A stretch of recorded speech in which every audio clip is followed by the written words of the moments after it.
Avant de partir à la recherche du Piraiba, aujourd'hui, je vais passer la journée avec l'armée, au centre d'entraînement au combat et à la survie dans la jungle.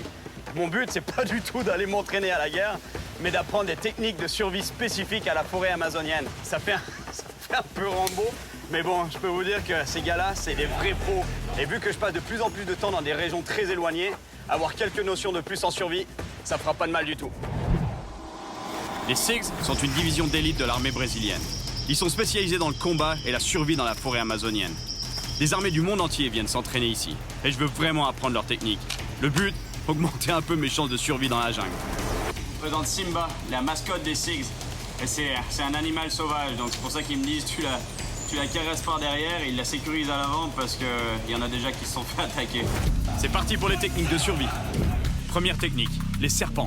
Ça va être intéressant, ça c'est les serpents. Comment manipuler les serpents, comment attraper un serpent ou comment l'éviter. Ce qu'ils me disent, ce qui est vraiment intéressant, c'est que la distance de sécurité d'un serpent, c'est toujours à peu près un tiers de son corps. Ça c'est la distance de sécurité pour pas se faire attaquer, se faire mordre. Directement, pour le faire, posso... Comment? C'est? Sim. C'est? Só puxar Entre avec l'index sous la tête et le pouce juste en dessus, en fait, au milieu du crâne. C'est là que le serpent, il peut rien faire à ce niveau-là. On se sert un SIGs. Et attrapé à la méthode des SIGs.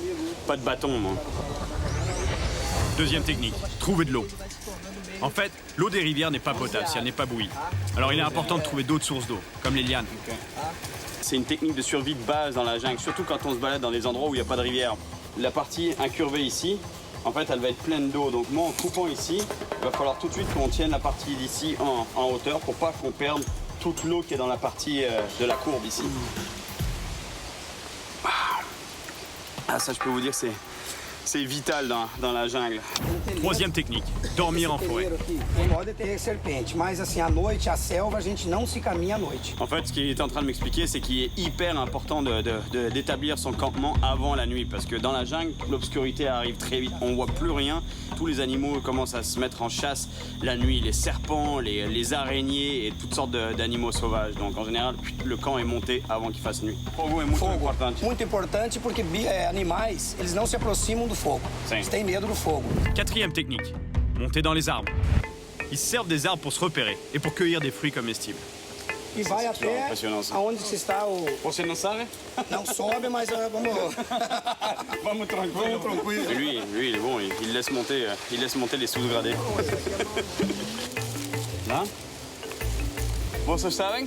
Todos? Uma semana que vai sair aço. Je peux vous dire que monter dans un arbre sans branche, c'est vraiment pas facile. Autant je suis pas mauvais pour attraper les serpents, mais là, je suis vraiment nul. Muito obrigado para você. Muito bom. Sempre bem-vindo aqui, viu? Muito obrigado.